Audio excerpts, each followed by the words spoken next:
accredited this person. I'm not going to say how, but for sure, this person knew things before things were public. Oh, snap. I just got an Amber Alert. I think it was from Tennessee. And a nationwide Amber Alert has been issued for this 17-year-old girl from Tennessee who authorities say Daphne Westbrook is her name. She was kidnapped by her father, John Westbrook, over a year ago, and he may have taken her to the Tampa Bay area. A nationwide Amber Alert was issued today. 3 dozen tips have come in since just last week. Rhona and investigators are desperate for the one tip that leads Daphne home. To the floor.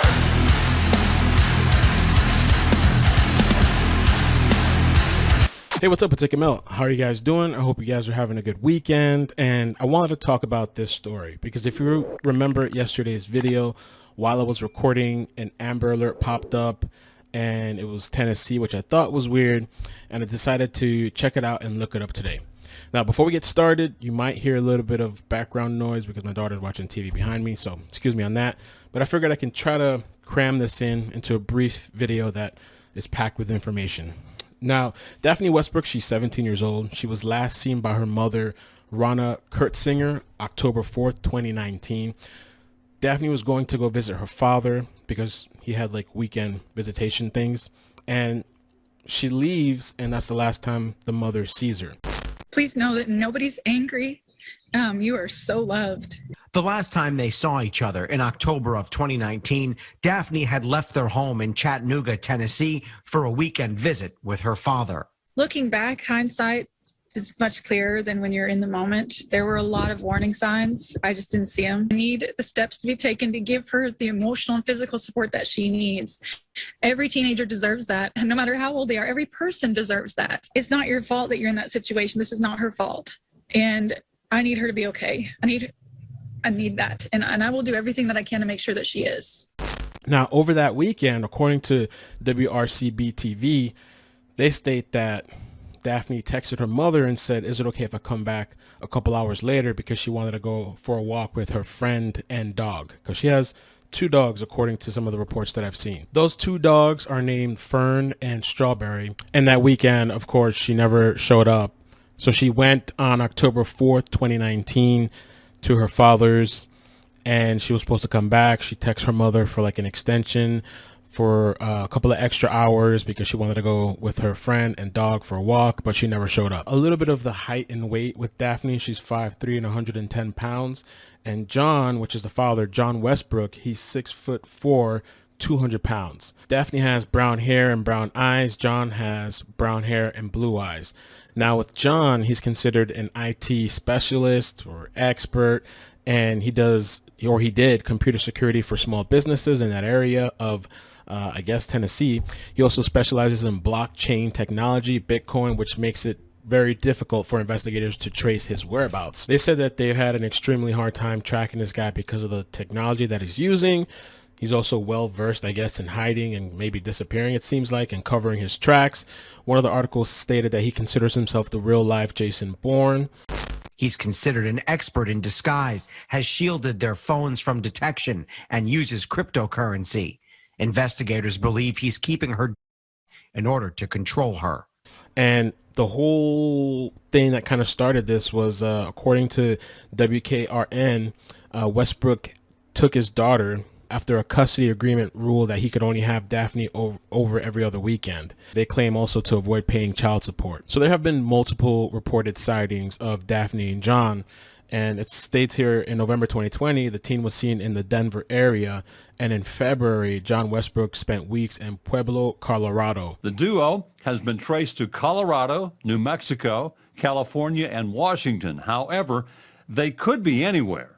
John is known to take his daughter horseback riding, and Daphne may have her dogs, Fern and Strawberry, with her. They also state that Daphne or John might be trying to alter their appearance, or according to these people, they're claiming that he's forcing her against her will. I don't know if maybe she went willingly at one point, and then now they're claiming that it's against her will. But they claim that the father purchased hair dye and fake false teeth recently. Now, the whole thing with this situation is that they believe the father is intoxicating the Daphne, his daughter, by either alcohol or. They also stated that he used to provide these things to her before she went missing. Also, Daphne supposedly contacted a friend of hers, and they stated that she had ideations. Westbrook was indicted last month on charges of aggravated after Daphne managed to send a message to her friend that she was considering self. Now, how do we get to Florida? Well, there was a reported sighting. They believe it's credible. I believe the sighting was on March 6th. Fort Walton Beach, Florida.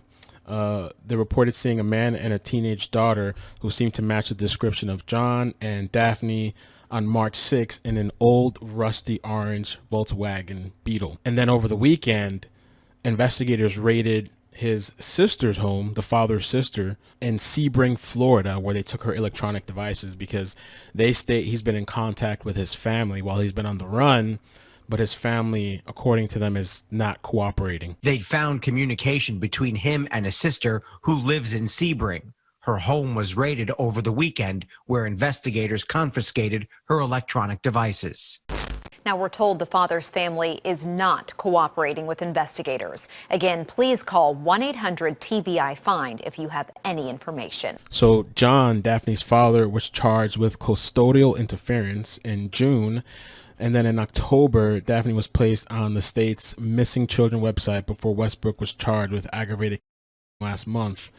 An Amber Alert was issued Wednesday, and the Bureau said it was only able to do this because Daphne's father qualified for a crime in Tennessee, but the pair could be anywhere. The TBI says new evidence is uncovered in the case, which resulted in today's Amber Alert. Now Westbrook is wanted on charges of aggravated.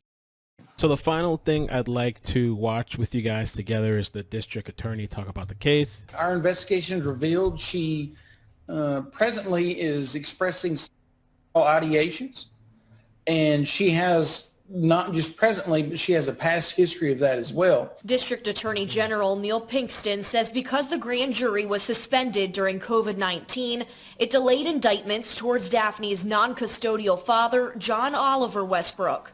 He's upset due to a custody order that the judge here in Chattanooga ruled that he only got her every other weekend.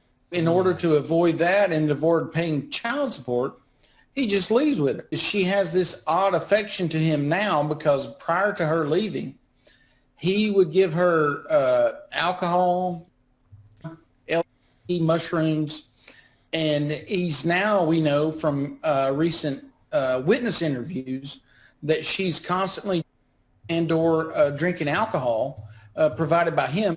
That's added to the TBI's concern for the teen's well-being. And that's really it with that. I mean, I'm sure we don't know a lot. I'm sure there's a lot of pieces to this puzzle that's missing. With regards to the text message where she sent a message to her friend, I believe it hasn't been released publicly, and we don't know the exact details or content of that text. It's just what they're telling us. The other thing, too, is I wonder who are these witnesses and who's saying that the father's been doing this, that he's been giving her all these different things to keep her, sedated? You know, what's up with that? What's going on with that? This entire ride, the entire time he has her like that, or is it some sort of manipulation? I don't know what's going on, right? So there's a lot of questions that need to be answered, and they need to find out if she's okay.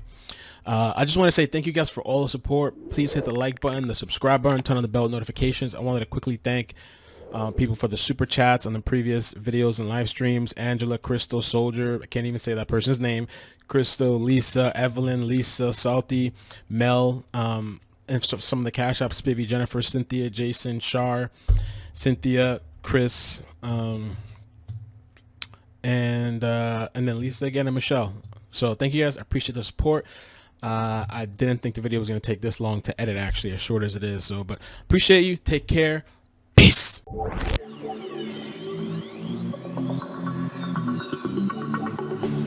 I see potential subscribers.